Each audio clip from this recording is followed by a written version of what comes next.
Welcome to Energy Equity 101. I'm so glad you're here because energy is so interesting and understanding it is so important in being able to implement solutions to today's biggest problems. In Unit 1, we're going to start by defining energy, which will be an important foundation for the rest of the course. After completing this unit, you should be able to summarize the importance of energy literacy, define energy and name the natural market sources of energy, explain the difference between potential energy and kinetic energy using everyday examples.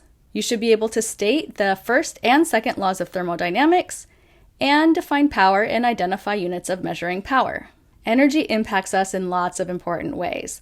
Our lives are literally made possible because of energy. It flows from the sun into the plants we eat and into our bodies. And we use energy in lots of different ways. To get around, to stay warm, to cook. Every single product we buy required energy to produce and more energy to get to us. Without a basic understanding of energy, we can't make informed decisions about smart energy use at home, which can save us money. We can't make informed decisions about what to buy, or when making decisions that might relate to local, national, or even international energy policy. We're at the beginning of a transition to a clean energy economy, so it's important for each of us not only to understand how this transition is going to impact our lives, but how we can take an active role in shaping the future. The U.S. Department of Energy defines energy literacy as an understanding of the nature and role of energy in the world and in our daily lives. And in addition to this understanding, energy literacy is the ability to apply this understanding to answer questions and solve problems. So knowing about energy and using that knowledge in our lives. This is Unit 1 in a 5-unit course. After completing the entire course, you should be able to trace energy flows and think in terms of energy systems. Know how much energy you use, for what purposes, and where the energy comes from. Assess the credibility of information about energy. So we get hit with a lot of information all the time, especially through social media. And so it's important for us to be able to distinguish between what seems credible or true and what might just be noise or misinformation, or worse, disinformation. After this course, you should be able to communicate about energy and energy use in meaningful ways and make informed energy use decisions based on an understanding of the impacts and consequences. This course uses many different resources, and all of those are listed in the course overview document, which you can find on IGC's website and linked in the description. So this course also aligns with the U.S. Department of Energy's Energy Literacy Framework, which has 7 principles. First, energy is a physical quantity that follows precise natural laws, so we can measure it. Physical processes on Earth are the result of energy flow through the Earth system. Biological processes depend on energy flow through the Earth system, so we're going to talk about how energy moves through ecosystems and how we're part of these processes. Various sources of energy can be used to power human activities, and often this energy must be transferred from source to destination. So this is an important part of energy discussions. We use energy every day in lots of different ways, and in many cases we have to move the energy from where it's produced or extracted or generated to where it's needed or used. Energy decisions are influenced by economic, political, environmental, and social factors. And so this course can help you feel more confident being part of these processes. The amount of energy used by human society depends on many factors. And finally, the quality of life of individuals and societies is affected by energy choices. So that's why it's really important for you to be involved in energy decisions. What are 2 benefits of energy literacy? There are countless benefits of energy literacy, including making informed decisions. Energy literate individuals understand how energy is produced, consumed, and its impact on the environment and economy. This knowledge can help us make smarter choices, like using energy-efficient appliances, supporting renewable energy policies, or reducing personal energy consumption. Another benefit relates to environmental and economic impacts. With greater energy literacy, we're more likely to adopt sustainable practices that reduce greenhouse gas emissions and lower energy bills. This reduces the pressure on our planet and can lead to significant cost savings at both individual and community levels. So, what is energy? Energy is the capacity or ability to do work. So you might think going to the gym and working out requires energy, and that's true. But just being alive, so breathing, thinking, even resting requires energy. Energy exists in several forms, including chemical, radiant, thermal, mechanical, nuclear, and electrical. How would you define energy? Energy is the capacity or ability to do work. So anytime something is changed, like moving an object, heating a substance, or powering a device, that takes energy. Solar energy is Earth's major source of energy. As you might have guessed, it comes from the sun and it's inexhaustible, meaning we can't ever use it all up. Solar energy provides 99% of the energy that warms and supports the planet. It drives convection in the atmosphere, which produces wind. Energy from the sun drives the water cycle. So wind energy and hydro are actually indirect forms of solar energy. Commercial energy, on the other hand, is energy sold in the marketplace. So most of our conversations about energy today are focused on the energy that's bought and sold in the marketplace, and it makes up the remaining 1% of energy. So remember, 99% comes from the sun, it just comes down to Earth and we use it. So right now it might be light outside, so that's solar energy coming down. And the 1% that's bought and sold in the marketplace is the energy we talk about in terms of this clean energy transition. And currently, about 85% of commercial energy comes from non-renewable fossil fuels, which is problematic. Okay, so we know that 99% of the energy we humans use comes from the sun, but how does all of that energy become useful to us? It all starts with photosynthesis. And this just means that plants turn radiant solar energy into chemical energy. They turn sunlight and rain into chemical energy that they store in their cells. Nutrients in the soil and other factors play a role as well. So when we eat plants, that chemical energy fuels our bodies. And obviously, we're not the only ones who eat. In fact, energy moves through ecosystems based on who eats whom. It works like this. Energy enters ecosystems from the sun, and it flows in a one-way direction through ecosystems. Plants are called producers because they don't need to eat their food. They use photosynthesis to produce it instead. The first level of consumers are the organisms that eat the producers. In this case, we have a little mouse. The secondary consumers are the organisms that eat the primary or first level consumers. The tertiary or third level consumers eat the secondary consumers. Decomposers break down the nutrients in decaying organisms at all of the different stages. Of course, nature is much more complex than this, but basically, energy moves from the sun through different organisms, including humans, and back into the environment through decomposers. There's no waste in nature. But about 90% of the energy that goes through each of these levels isn't used. Only 10% of the energy feeds the next level up, and the other 90% goes into the environment as heat. So when people say we should be eating lower on the food chain, one of the reasons is because it's much more energy efficient to eat plants and smaller animals because so much energy is dispersed as heat at each level. Okay, so we know the basics of how energy flows through ecosystems. When you eat an apple, how much of the apple's energy does your body use?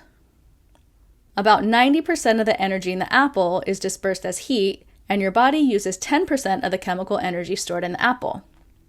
What if you eat an herbivorous animal, or an animal that only eats plants? How much of the energy in that animal does your body use? Again, it's only 10%, and that animal's body only used 10% of the energy in the plants it ate. So you're only getting 10% of the 10% of the plant's energy. That's only 1% of the original plant's energy. Over time, we humans developed an understanding of energy, and we figured out how to harness it for uses that go well beyond just keeping ourselves alive. As I mentioned, there are different forms of energy, and we're going to go over some of those now. All of these terms are in the course overview document, which you can access on IGC's website. So the different forms of energy include chemical energy, which is energy stored in the bonds of molecules. Radiant energy is transmitted as electromagnetic waves, such as radio waves and visible light. Solar energy is radiant energy from the sun. Thermal energy is heat. Electrical energy is energy that flows as charged particles. Mechanical energy is energy involved in the movement of matter. And matter is just stuff, so anything that takes up space. So mechanical energy could be gears moving or turbines spinning. Matter in the atomic nuclei can be converted into nuclear energy. And nuclear energy is released by nuclear fission or fusion. There are lots of pros and cons, or advantages and disadvantages to nuclear energy. And all energy is either potential or kinetic. And that means it's either stored or in motion. We can think of a hydroelectric dam to differentiate between potential and kinetic energy. The water behind the dam contains potential energy. It's just sitting there, ready to flow when the dam opens. The potential energy is converted to kinetic energy when the dam opens and the water starts to move. This movement is useful because it spins turbines inside the dam, converting to mechanical energy.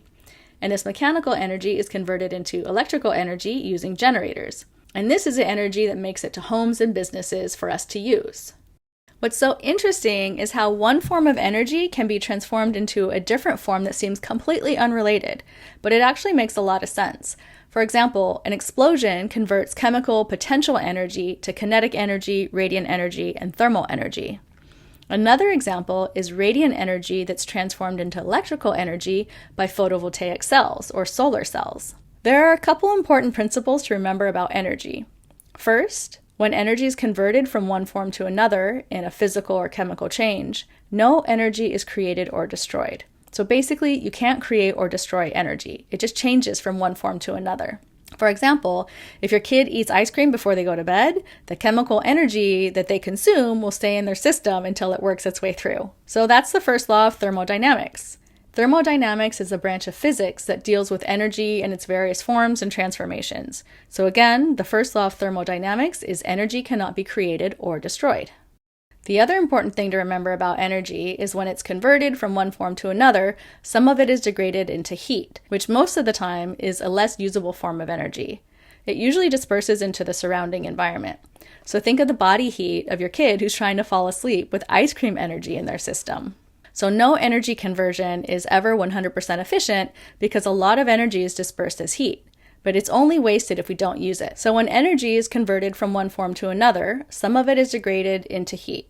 And that's the second law of thermodynamics. There's a term in the course overview, cogeneration or cogen. And this is when heat from a power station that would otherwise be wasted is captured and used. So cogeneration, which is also referred to as combined heat and power, is a process where one fuel source, and in most cases still, it's fossil gas, when that fuel source is used to produce both electricity and useful heat at the same time. So instead of wasting the heat that's produced during electricity generation, cogeneration systems capture it and use it for heating buildings, water, or industrial processes. And this makes the system much more efficient than producing heat and electricity separately. Okay, let's transition to units of energy and measuring energy. We know that energy is the capacity to do work, and we can measure it. So let's start with some terminology. In the metric system, the units used to measure energy are joules. A joule is the amount of energy required to accelerate a still 1 kilogram object to a speed of 1 meter per second in 1 second. Okay, so for those of us in the US, let's break that down. A kilogram is about 2.2 pounds. So I searched my home for an item that was exactly 2.2 pounds or 1 kilogram, and what I found was this tin of smoked paprika. It's exactly 1,000 grams or 1 kilogram. So this is 2.2 pounds, so the spice inside and the tin itself. So we have our 1 kilogram object.